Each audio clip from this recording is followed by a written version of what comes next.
باحجاب مسلم خواتین کو دلی کے ایک مشہور ریسٹورنٹ سے باہر نکال دیا گیا۔ میڈیا کے مطابق یہ واقعہ دلی کے جنوبی علاقہ میں جامعہ ملیہ اسلامیہ یونیورسٹی کے قریب نیو فرینڈز کالونی کے ماربیہ کیفے میں لنچ ٹائم کے دوران پیش آیا۔ مسلم خواتین نے بتایا کہ ہم 4 دوست ہمیشہ برقع پہن کر دفتر آتی ہیں اور لنچ کرنے ریسٹورنٹ کی ایک ٹیبل بک کرانی چاہیے، تو ہمیں جواب دیا گیا کہ ریسٹورنٹ میں برقع اتار کر جانا ہوگا۔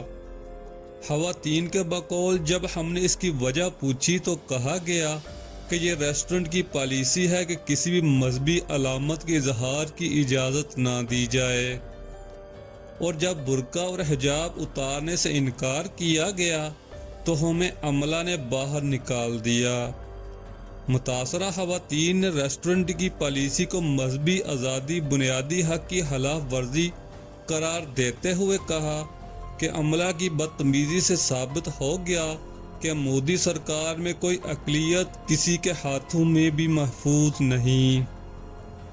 واضح رہے کہ ہندوستان میں مسلسل دوسری بار نریندر مودی کی حکومت ہے اور ان 10 برسوں میں اقلیتوں بالخصوص مسلمانوں پر زمین تنگ کر دی گئی۔